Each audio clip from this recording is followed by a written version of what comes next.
enjoy a seat at the table and good company, where grateful discussions happen. Welcome to And Good Company. I'm Sarah Fiedelholtz, a conversationalist. We all know a great dinner party isn't really about the food.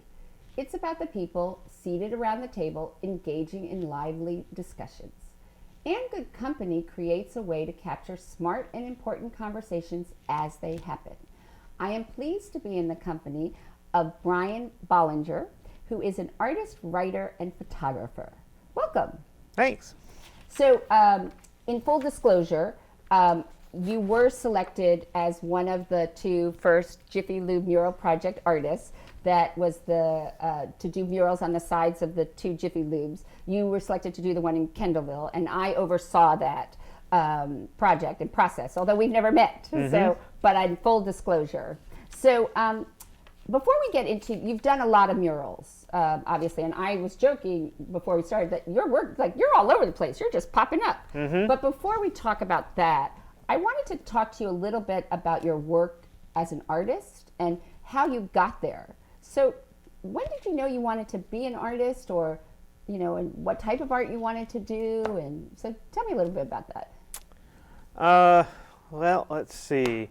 I've kind of always thought of myself as an artist as far back as I can even think about stuff. Probably it really took hold in 4th grade when I had a best friend who was an artist, and he was really, really good, and so we both just kind of came up with our own stories and drawings. So I would say around 4th grade is when it cemented itself as wanting to be an artist. But I've since then I draw every day. Did you like comic books? Was that? Oh yeah. I'm really influenced by like Johnny Hart, who did BC, and Charles Schultz, who did That's Peanuts. my favorite. Snoopy. Yeah. Oh yeah. I also love Bill Watterson from. Yeah. Well, he's probably the best that ever was. He's incredible. Calvin and Hobbes. Calvin and Hobbes is awesome. Yeah. So I love comic books. I still love comics. Mm-hmm. And so, how did you get your career path? Because you went to college. You studied art, correct? Yeah, I went to the Columbus College of Art and Design in Columbus, Ohio. And from there, after I graduated, I went and I worked at Microsoft for a number of years, working on children's software. Then after that, I went and worked for the company that did VeggieTales. Right, in Chicago. Yep, in Chicago. And I've been freelancing too. too. You were a 3D design lead, right? Yeah. And so let's just talk for a second about the challenge that they're vegetables. Yes. They don't have arms. So, and one of the most popular is the cucumber. Yeah. And his friend's a tomato. Mm-hmm. So how do you, that's sort of like you have to give them human characteristics and deal with these issues that they really don't have arms or legs, or what was that like? I can only imagine what the creative meetings are like. Yeah. It was. I think it was really fun. It was a great challenge. I think if you put an artist, kind of put them within restrictions, then they can be even more creative. And so you just had to be creative with how the characters. You would pose them certain ways. Their eyes were extremely expressive in their faces, so that really helped. And they had big eyes. They had huge eyes, which is very important when you develop characters for very little children. Yeah, and kids just loved them. And then the voice acting was so good with the creators did all the voices for the two main characters, and it was just excellent. The writing was extremely good.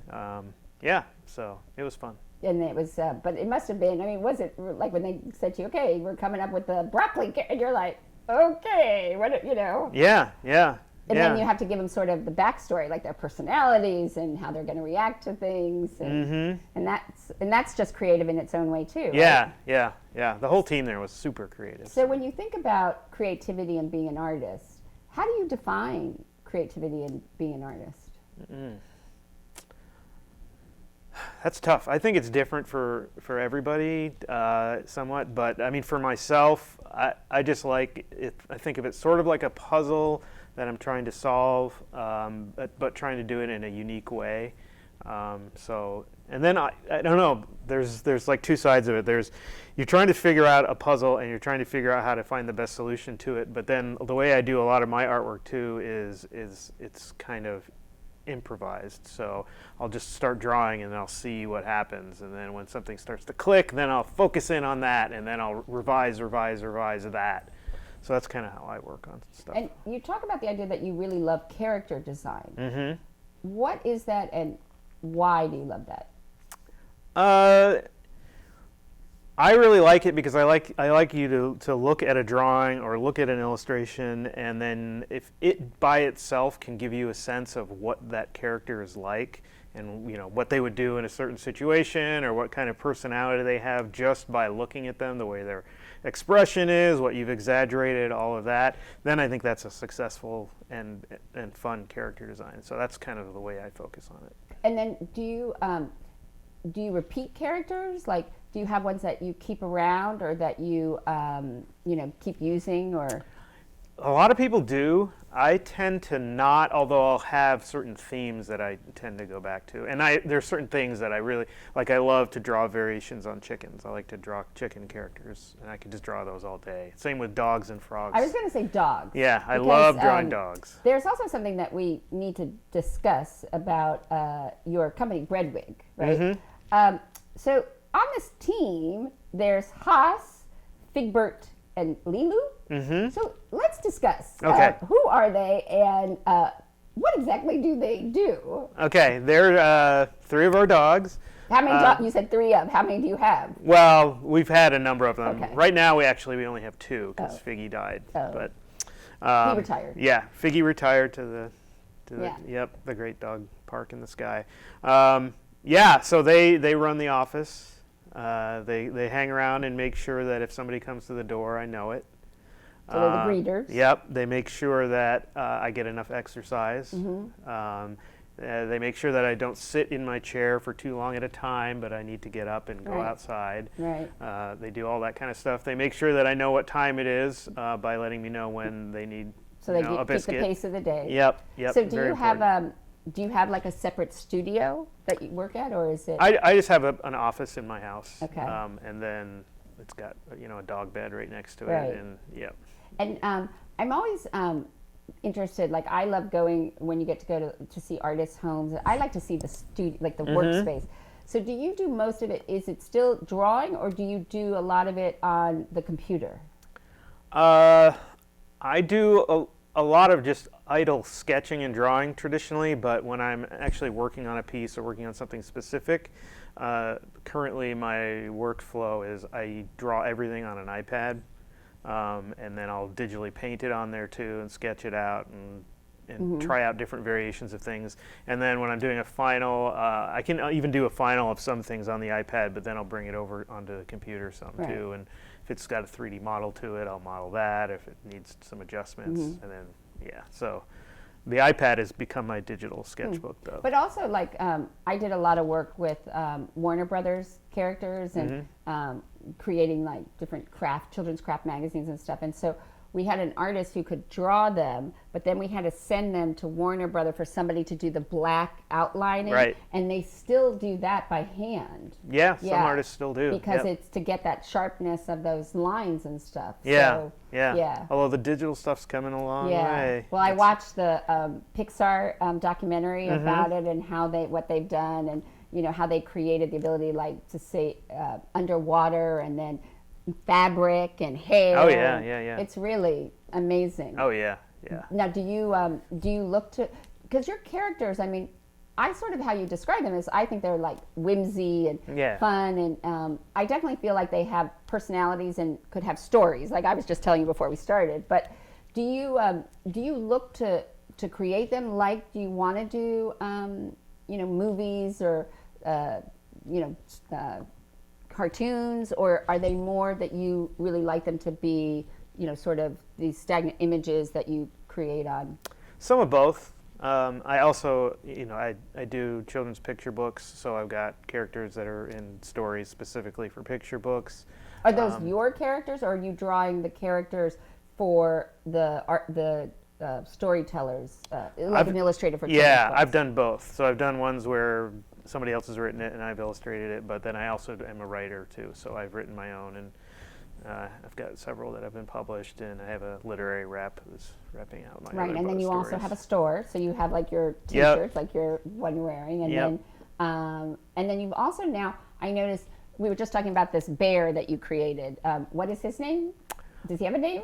He doesn't quite have a name Okay. yet. Yep. But we were talking about how, he's done in a different type of drawing. It reminded me more of like a wood carving kind Yeah. of, as opposed to your animated, big sort of outlining of that we would see on some of your murals. Yeah. And is that you're just trying to develop a different technique, or is that just you like to do? That's a great question, because I have a kind of a set sort of a style that I sort of revert to, but I also love to experiment, and so I also try and at least once a week, but often more than that, try a new style or a new technique, or just play around, or use a digital brush I've never used before, or try to emulate a traditional media digitally, or just I'll take some coffee and throw it on the ground and step on it, and then step on some paper and scan that in and muck with it in the computer. So I like to experiment with techniques, and then those kind of find their way into what I'm doing, normally. So yeah, I love to experiment.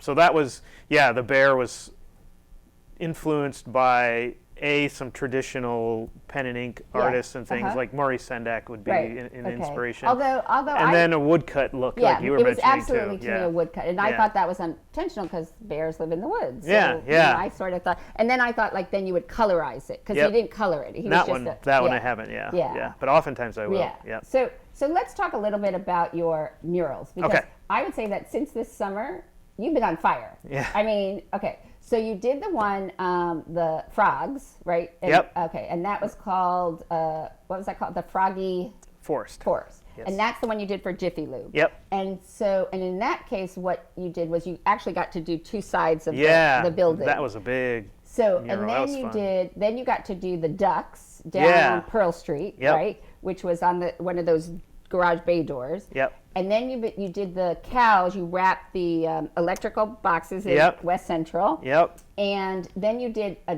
dog and a butterfly that was for the inside at the ASPCA, right? That was for Hope. That's right? for the Huntington Humane Society. Okay, the Humane Society. Okay. Yep. And am I miss? And you already had a mural downtown, which was I've got actually two other ones downtown. Okay, so you got the one that's like the birds. And then what's the other one? The other one's over by the Pint and Slice, and it's like a purple pattern that's on the yes, garage. right. Yeah, Yes. Yep. So let's talk about your approach to murals, and when you get a project, or what do you like about doing murals? Murals are awesome. I love doing them because one reason is because they're so different than sitting in my office and just drawing and painting and stuff. So I'm outside. I'm working with community members, which I think is really fun too, to kind of figure out what's going to be on the wall. The act of doing it while people are walking around, and because normally, like, if I'm drawing and illustrating at home, I don't want somebody standing over my shoulder and looking at me. But if I'm outside and I'm doing it and it's a community thing, I love it. I love people to come and ask me about it, talk about it. You get people who come back every day and see the progression. So I love all of that. I love that it's like sitting there, and then people will tag me, and when they get their picture taken in front of it. The Blue Birds one, I just get a tag a lot. That's a lot. They take and all sorts of people, and so that's just really fun. And actually, the planning process of it is fun too. So I'll go and take photographs of the walls, and then I draw it out, and then I'll mock it up so everybody can see what it's going to look like as the final, and then I also measure things off and project it on the wall. Right, that's what I wanted to talk to you about, because I thought that these murals were done hand, like you look at the wall and you sort of go and draw. And then I was like, well, how could they get perspective? And so is this the way that murals typically do it? So they create it, and then it's actually, you're using one of the oldest forms of media, because you're using a slide in a sense, right? Yeah. And then you project it on the wall, and then you outline it. Yeah, correct? So that's a lot of muralists do that. Another way is to make a grid, and then you can look at each square of the grid. That would be hard. Yeah, and that works too. I prefer the projector because I get exactly what I want, and then I use two different kinds. One is a standard modern projector, but for really big walls like the frogs, I have an old school overhead projector that I got on eBay, and it works great, and it projects really far. So you just draw it then, or you print it out on one of those clear and then things. when we used to have to, the teacher would have it and you projected it on the walls, and then. But also, except for the birds. It seems like the more cartoonish kinds of characters seems to where you gravitate with the mural. Yeah, I just love having characters. I also like doing stuff that kids. I love kids media, so I like stuff that's going to appeal to kids, but then also is kind of quirky, so adults can enjoy it too. Yeah. And what do you like about kids media? I don't know. I just like. Maybe I just never grown up, but that is kind of the stuff that I like to look at and I like to see. And the characters that are done for children's books and for shows and things are the ones that I gravitate towards. So I think it's just that's what I like. So I have a question for you. So in your mural, there was an artist that I loved. His name was Al Hirschfeld. Oh, yeah. And he used to do in the New York Times on Sundays, whatever the story was about, he really did line drawings. Yeah. But when his daughter was born, he would hide the word Nina. Yes. And after he signed it, there would be a number. So it would tell you how many Ninas. And it became this cult thing that you would try to find and look for the Ninas. And that's what it was. So I want to know, like in your murals, is there any secret things you put in or something that people should look for, or, do you do any of that? Or so for instance, like in Pixar movies, like when they did Monsters, Inc., at the end, when Boo gave Sully a toy, it was actually like a plastic Nemo. And they put in like very funny things. You have to look into the backgrounds and, where they'd have like inside jokes and stuff. So is there anything like that, like in your murals, or do you? Not that we know of. Oh, come on. Like you always, like for instance, like is there always like you can find somewhere this one little dog or something or? Not yet, but now I want to. Yeah, because I'm going to. Because Al Hirschfeld. Oh yeah, I remember seeing that those. became the thing. Yeah. And it was so clever. Like sometimes, and if you go back, now, people collect these line drawings, but the way he hid Nina, I loved it every Sunday. It's actually perfect for murals because like they already do like the treasure hunt things where you have to go and find. Yeah, that would be. Well, or it's also perfect for kids because the I Spy. Right. Or Where's Waldo? So, and then also because I just think like it would be funny, like in each mural there's always, because then it requires you not only to look at it back, but also to look at it really close and in the detail. It makes it interactive is what it does. I just think that's an awesome idea. I just think also it would be fun, and then people could, and you could say how many there are, so then they have to find them, and then you can really. I might have to go back and add some them in things. there. Yeah. That would be, so and what do you think? Now the Jiffy Lube project was a private project in the sense that really this was the CEO's vision to want to. Use his walls of his stores for art, and also it was a way for him to engage with his customers, which interestingly enough, 80% of them are women. And he also found it so interesting because it brought out, and I think you experienced this while you were doing that mural, that a lot of the people who work there are artists or were interested in being art, but they couldn't pursue it. And so it really creates this whole engagement and community setting about it. It totally did, yeah. And and then there's public art, which is like the one you did for the door, the ducks, right? Yep. And then and even I guess the ones for West Central wrapping those would be public. Yeah. Why is it important? Why is this public art or even private participation in art? And what do you think these murals give to a community? I think they kind of excite the community because you get people that are they go out specifically to look at the murals. That gets people out into the alleys and out into other areas that they might not go. I just see a lot of joy that happens with people getting pictures taken in front of them. They are experiencing the city in a different way. And they're talking about it. I love too, like I said before, that they get to interact with the artist as it's being created. Right. I think that's huge. I think it shows people, that art is a valuable thing, and that, I just love it. I just think it adds so much to the city. It makes me want to go around and walk around more and get out and experience I also the city think that you're in. So when I first started coming to Fort Wayne, downtown, I thought it looked very brown. Yeah. I was like, it's very brown, and especially in the winter, it's even Oh, more yeah. brown. But then you see like these.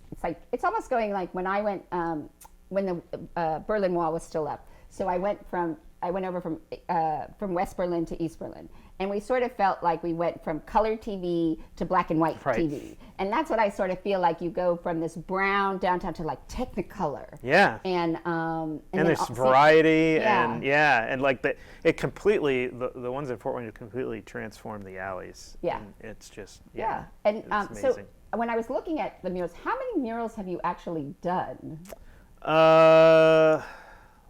Let's see. I mean, that's most of them.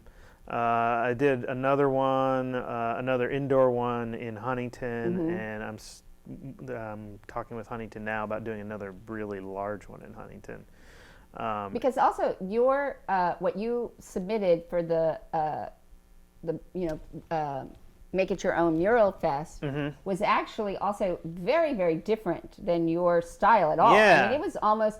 I felt that because you've been doing a lot with photography, and I guess you have a friend that you go out with and you post it. But I felt that what you wanted to submit there was really influenced by your photography work. Yeah, and it was. Yeah. Yeah, it really was. But it was really, and it was very different. Yeah, and I was trying to, I just like to do variety, and then also reading what they thought. What they said that they wanted. Right. I was like, okay, let's try and make it a little. So do you think that they'll let you do that one somewhere else? Or? That is a possibility.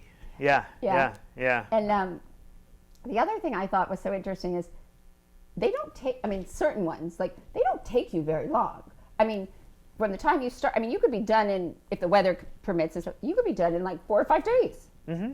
I mean, I thought like, oh, this is going to be like 2 weeks, and he's got to do all this. And you're like, well, part of it is I do a ton of upfront planning, so that's kind of the way I like to over prepare. So there's a lot that I do before I'm even out there, and I try and get it. And then I'm the kind of person who, once I start on something, I have to sit there and I have to just plow through and just work. Right. It's got to get done. I want to get it done. So that's just sort of how I do it.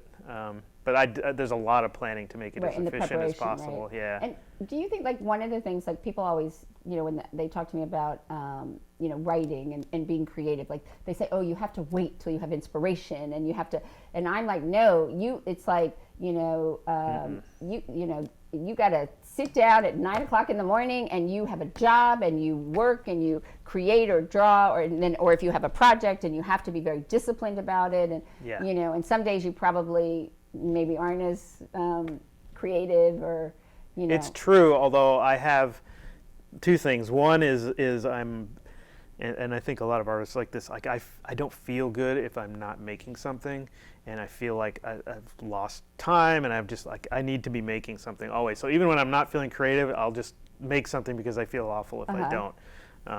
But you're right. You got to just kind of make it, even if you're not. Yeah. Because you could be waiting forever. If you wait for this spark of inspiration. Yeah, and it's like jogging or anything else. It's like the more you do it, the more it just kind of naturally happens. But do you feel like I found that because my main medium is writing, so I would love to do more of my own writing, but then I feel guilty because I think, well, if I'm writing, I should get paid to do it. Yeah. So do you feel like that guilt of like, oh, well, I really should be working on paid projects or things as opposed to just sort of, putting coffee grounds on the floor and seeing what comes from that? And that is an excellent question. Oh my God. Yeah. I do sometimes, yes.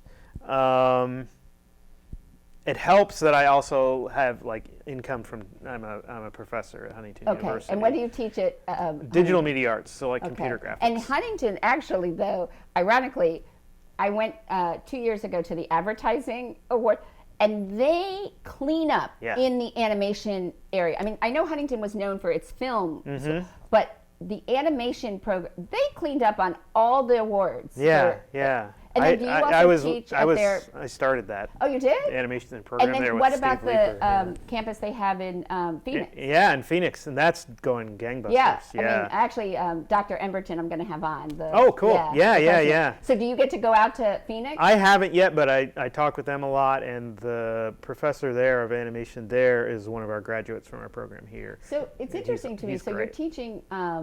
you're teaching animation digitally, right? Yes.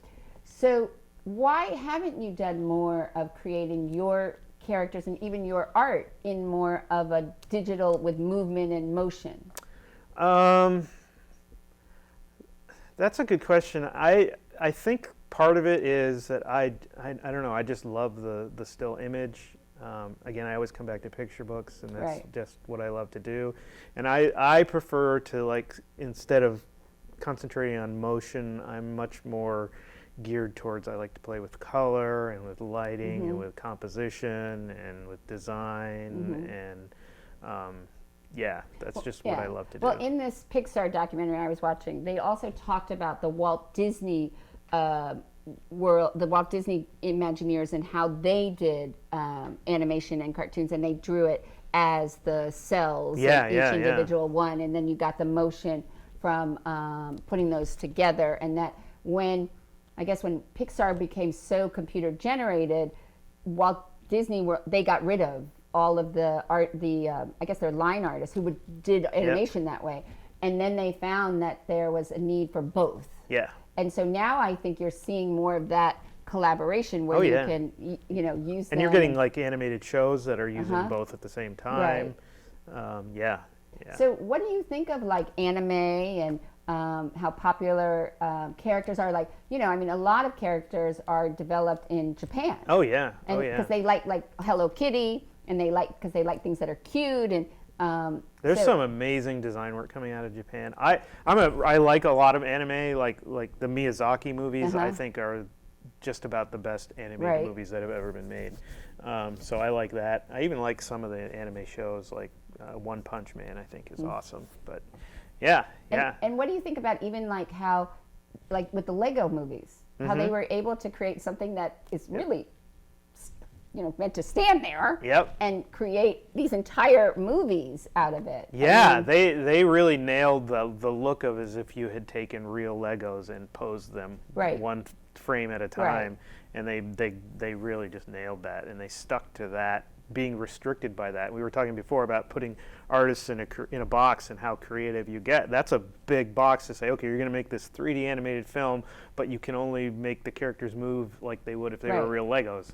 And it worked. Although when you look at, I mean, there's some artists, and they also have the Lego builders, okay? But there are artists, and when you look and see what they can create with those Legos, I mean, and the fluidity and the curves, I mean, it's unbelievable. Yeah. And that you can really create and... Well, Legos in them of themselves are almost, they're an artistic medium, and people it's great. I mean, and they're just unbelievable. Yep. But people have told me that when they are artists that work with, like they see things in pixels.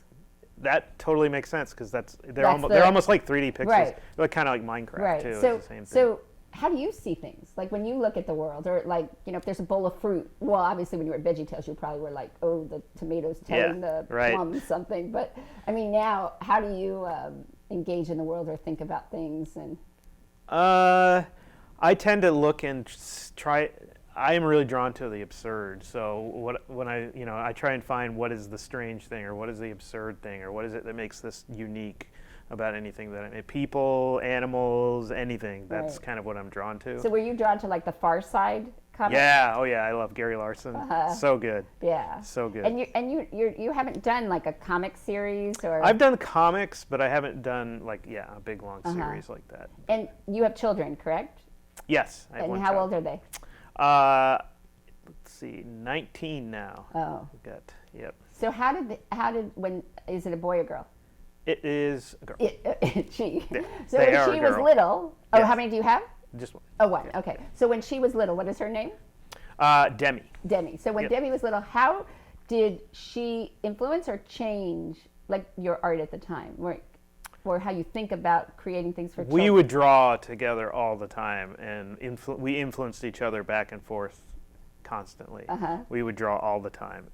And now, actually, Demi draws more than I do because, yeah. Is she in school? Yeah, she goes to school out in Portland. And what is she studying? Illustration and character design. Oh, wow. Yep. So do you think there's going to be a collaborative project? Oh, there probably could be, yeah. And what's different about, first of all, being female and younger, and really she's grown up in the whole technical, you know, and knowing what you can do with CGI and stuff. What's similar and what's very different about your styles and your work? I think that because of the access to so many other artists and access to like tutorials and just drawing demonstrations and stuff, that Demi's had a lot more,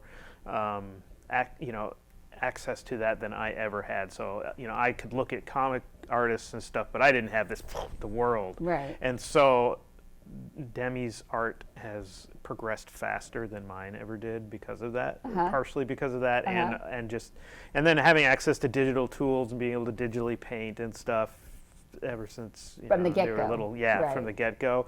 I think the same thing happens. You're seeing the same thing with a lot of musicians too. You've got these kids that can play this stuff that is just because they have access to people showing you how to do it, and But even though you have these tools that can help you, there still are the fundamentals, which are the character, and then if you're going to create them into good storytelling, right? Yep. So what makes a good character? Like with your frogs. I mean, like a lot of people would look at that and the simple drawing of the frog and say, well, I could draw that, which it always makes me crazy because I'm like, well, you didn't think of it, so move on. Right. But and doing simple well is a lot harder. Right, which is why I was saying, like when they have to refine those edges in the drawing. Yep. So, what is it? How do you look at that in terms of what makes a good character, and also because you do write stories and you do. What makes a good character and what makes a good story? I think something that you have a reaction to that moves you. With a character being able to imply backstory and imply, kind of how they would react to different situations and kind of being able to get a really good sense of what they're about and being able to relate to them just by looking at them, I think is really important. Yeah. And do you think it's also like what Pixar is known for also is writing on those two levels? So yes. And Sesame Street. Sesame Street totally was the original of because they knew that parents had to watch with their kids, so they still might be the best. Those old Sesame Street shows are awesome. Well, and there's nothing with Jim Henson. I mean, he was a genius. I mean, but what do you think also?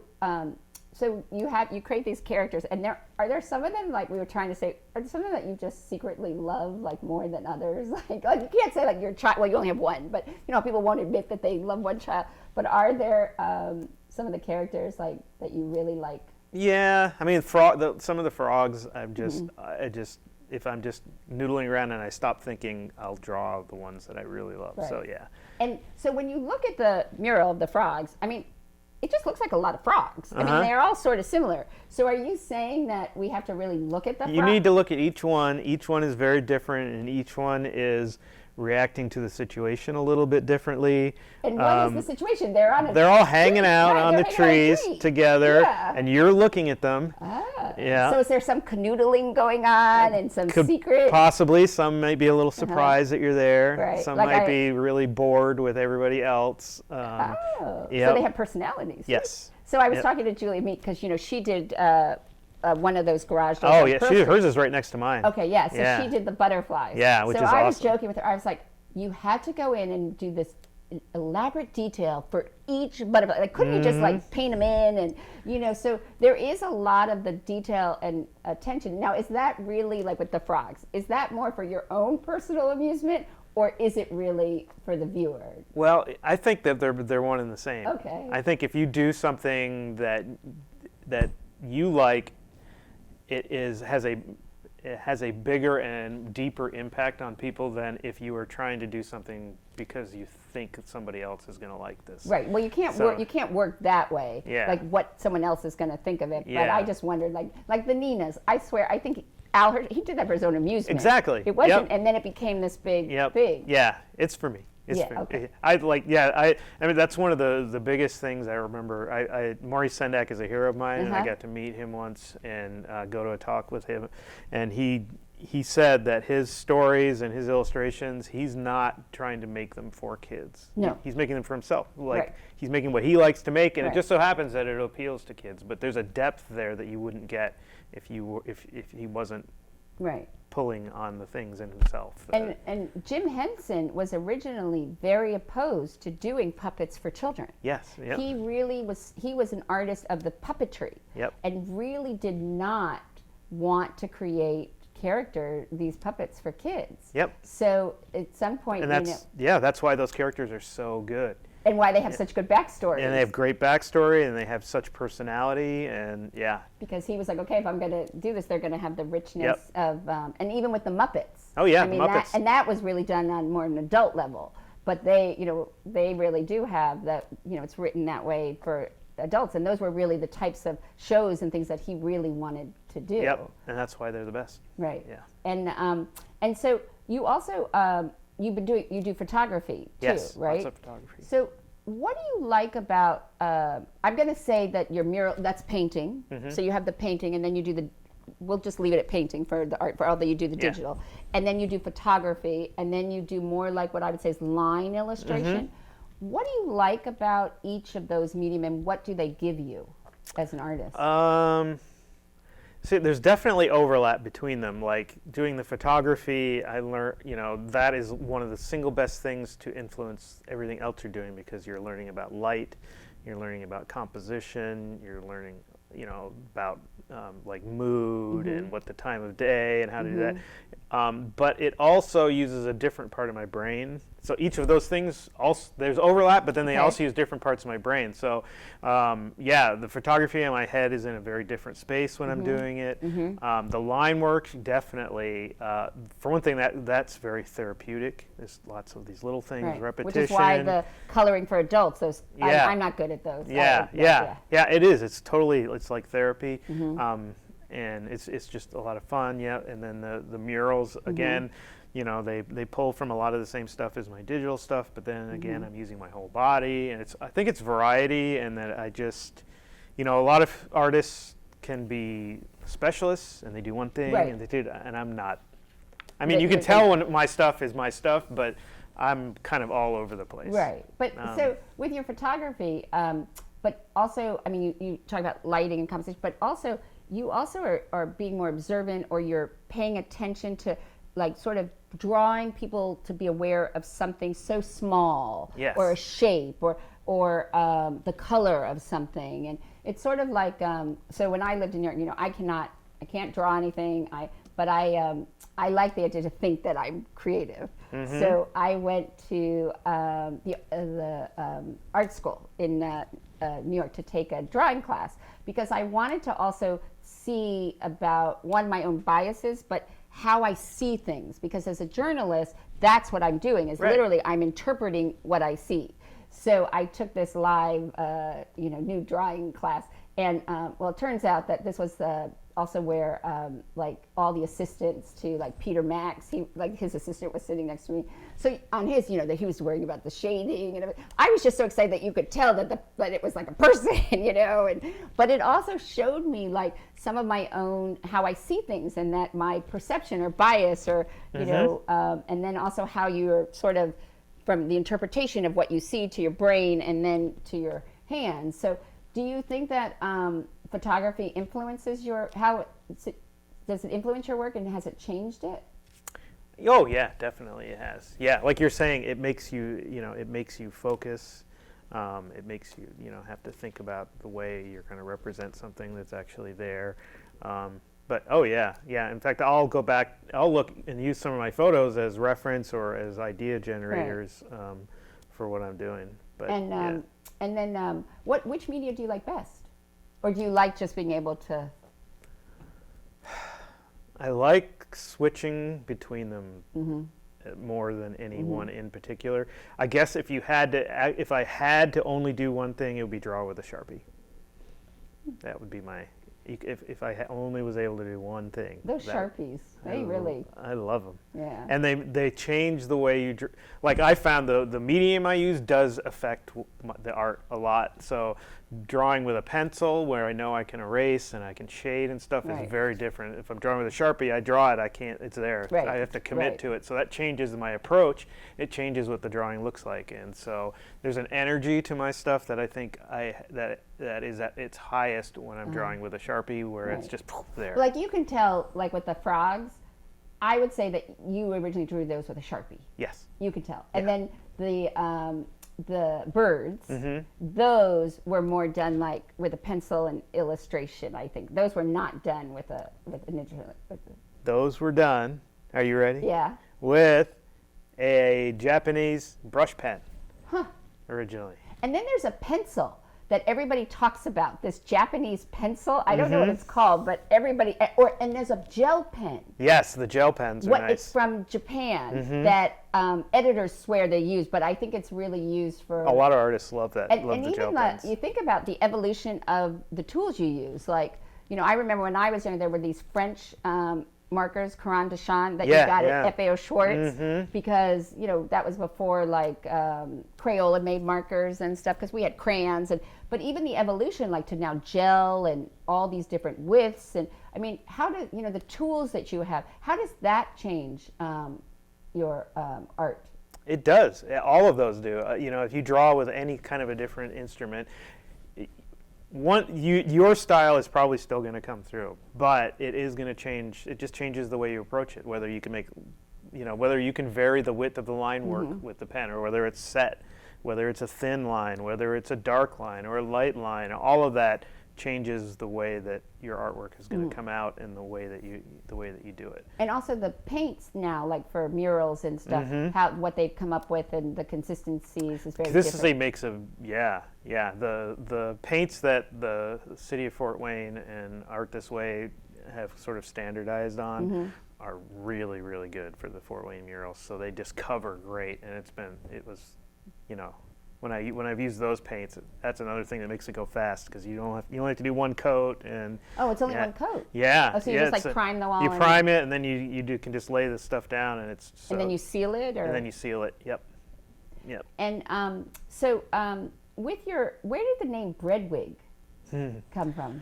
I was looking for an interesting name, and then I just happened to find an article on the internet back in the, like late 90s, early 2000s.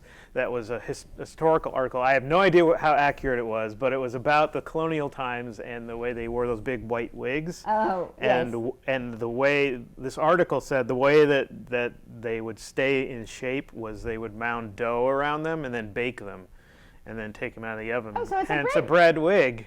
And I thought, I love that word. Huh. And then it could be what you make of it, right? Right, yep. So are you, like, a lot of artists won't do things like murals, or, they think it's too commercial, or want to do, create characters or T-shirts because they think it's commercializing, and, they're true artists. And, how do you feel about that?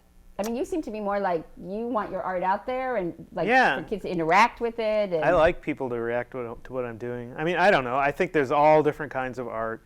I don't know that any one kind is more valid than another. I do think art that specifically panders is not something I'm as interested in. Right. But yeah, I don't know. I think I can't stand like when they purposely do things for children's like. And they talk down, and they get the voice, and it's just like, and you write up, for them. I mean, but it's rare also to be the illustrator and the wordsmith. So how did that come about? And do you like that, or do you enjoy more when you collaborate with a word person? Like we were talking about some ideas. I like both. I love to collaborate with people, but I also really like to write. There was a fly. Yep. So now that'll be your next. Well, we expect a drawing, of the fly. Yeah. So yeah, I've always loved to write, almost as much as I like to draw. And do you like writing children's books, or is it more short stories, or? More kids books, and I mean I've written a middle grade that novel that is also sort of a graphic novel, middle Right. grade Well, novel that's hybrid. like with the Diary of the Wimpy Kid, Yeah, where they would do the something like that. illustrations at the beginning, and Yep. yeah, or utilizing the influence of anime graphic novels. Right, and- exactly. Yep, yeah. But I don't know. I like to write a lot too. So. And both so, parts. what are you working on now? Besides going to go back and hide things in the Yeah, mural yeah. room. That is on my list now. And the fly. You're going to have to do something with the fly. Something with the fly. Yeah, I've got 3 picture books that I'm currently. Yours or your collaborator? They're mine. And my literary rep is actually shopping the book dummies for those around right now. So I've got so those. do you write them and do them before and then you shop them, or do you do like the pitch and then wait till you get the contract? We're doing the full book dummies and then sending them around. Yep. So that's a true testament to you really enjoying and doing it for the love of being an artist. I mean, and like I said before, when I start something, I just want to keep going on it. So Right. actually stopping at the book dummy stage is actually hard for me because I just want to do the whole thing. But I also know that if, with publishing, if you do the whole book, they're going to look at it and say, well, you don't want to change anything or collaborate with us. And it's like, no, yeah, I do. So I'll just do it. But there's also a big issue. I mean, this whole idea of the perception of starving artists and being able to make a living. Get a real job. Right. But also with children's books, I mean, you're not paid a lot. So do you think that, like with the Jiffy Lube mural, it was very important to him that he was going to pay you a fair wage to do it? Like he wasn't going to just give you an honorarium. I mean, he really wants to employ artists. Yep. Do you find that with a lot of the mural projects and things that you do and stuff that they really do want to employ you as an artist and help you make a living? So far, yes. Okay. Yes. I mean, there's other ones that, you will get offers like, can you Right. do this? And, just do it for the exposure, Right. which is what you do not want to tell an artist. Right, especially, but do you also think that like you do commercial work and then you teach? So do you think that, like, is that your ultimate goal, to be able to just do nothing but art and that really could be your livelihood? Or do you really I like have art? actually done that before. Uh-huh. I think I'll always want to teach it in some way because I just love doing Because that also too. like with your daughter, you see the interaction. Yeah, and I just, for me to help somebody else find out, what they're really good at, and then what they're passionate about, and to see them be successful and make improvements and Right. stuff. That is like the best. Well, that's That is the best. That's a true understanding of the art of teaching. Yeah. So, I love that. So I don't really want to not do that either. So. Well, at the end of each And Good Company program, I ask guests the same 12 questions Okay. that French novelist Marcel Proust popularized from a Victorian parlor game. Nice. And Proust believed that by answering these questions, you are going to reveal more about your true self than what we find out in your artwork. Uh-oh. Okay. Uh-oh. What is your favorite word? My favorite word? Oh my gosh, effervescent. That's a good one. Can you spell it? What is your least favorite word?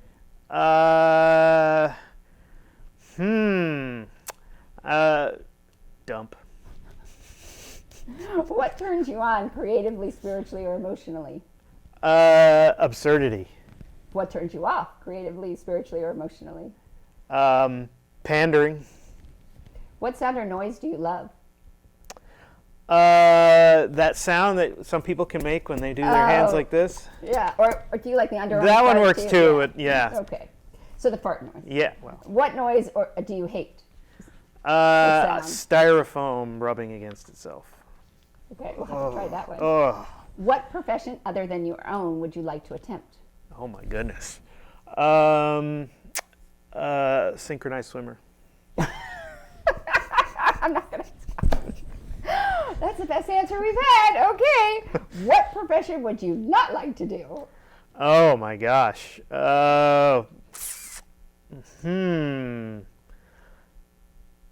Boy, I don't think that I would like to probably work a jackhammer. That doesn't sound good. What do you consider your greatest achievement? Probably a tie between getting married and having a child. Who, living or dead, would you most like to have a conversation with? I would like to have a conversation with Steve Wilson, he's a musician from the band Porcupine Tree. Oh. How would you like to die? Quickly. If heaven exists, what would you like to hear God say when you arrive at the pearly gates? Your dad is waiting for you. I was also hoping you wanted him to say, there's a few walls over there that need some murals. I want to thank Bryan for bringing some artistry and creativity to our table and for such a lively and informative conversation. And you have won it now for the career you want to try. You're setting the bar on that one. I think I got it down. Okay. Please join me next time when you can again enjoy a seat at the table for great conversation and good company.